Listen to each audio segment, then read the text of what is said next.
Hello everybody and welcome to another episode of Thinking Shakespeare. Gotcha! It's not an episode about Thinking Shakespeare.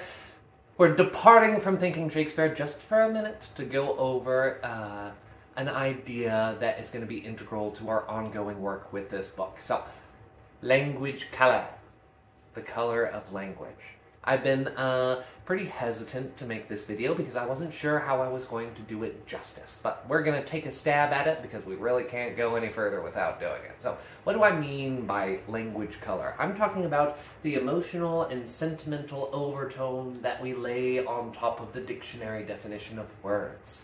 You do this in your day-to-day life all the time, I assure you. Maybe open your ears to how you use it. Right? It's how you, when you're greeting your co-workers every day, and you say hi to Bethany, the girl that you actually very much like and get along with, and then you say hi to somebody that you just had an argument with the day before and are maybe a little chilly, right? This is what we mean by color. The shadowed differences that we layer on top of our words. So, what is color on like a fundamental basis? Well, color can be broken down into the technical elements of tempo, as well as intonation, pitch, and cadence, right? All of these contribute to how you color a word. So let's take another example. So we've got house, right? What is a house? It is a structure in which people live. So house. But if I wanted to color that word, it might look like house. So what changed there, right? There's a sentimentality that's very clearly over on top of it. That's a person that desperately wants to live in a house more than anything in the world. But on a technical level, what changed? House into house, right? The H becomes more of a whisper. The ow of ouse kind of gets the emphasis where it wasn't getting the emphasis before. The S becomes like a sweet kiss, a dream, right? And in this very technical way, we can examine how word color happens. Some people need to approach it from a technical perspective. Some people need to approach it from an artistic perspective. So when we're approaching it from an artistic perspective, a great exercise that you can use is the exercise of repetition. So take your word. Let's use the word riot, right? So the first thing that you have to do is you must understand the definition of riot.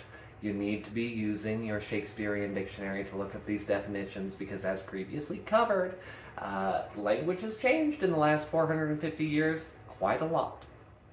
So, we need to define what riot, you know what, forget riot, let's use career because I know what career is off the top of my head. So, career in Shakespeare's sense is a race or a place that races, horses are raced.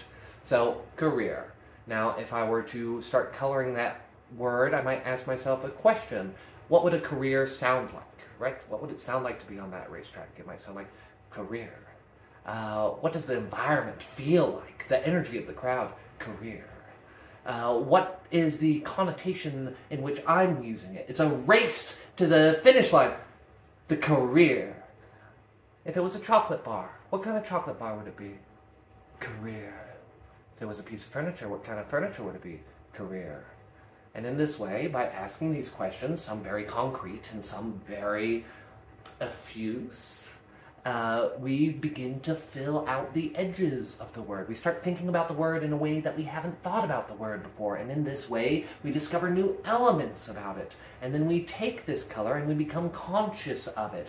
How is this word changing? Career. How can I incorporate that pronunciation into the speech? And at some point, you let go of the work that you've done historically.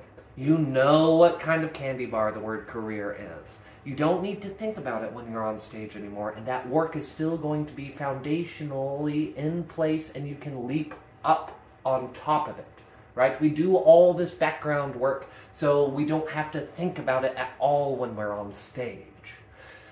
Okay, so this has been a brief introduction to the idea of color. It's how you make words live. It's how you emotionally impact your audience. You color your language. Thank you so much for joining me. I hope you have a great rest of your day, and please do not forget, go Shakespeare!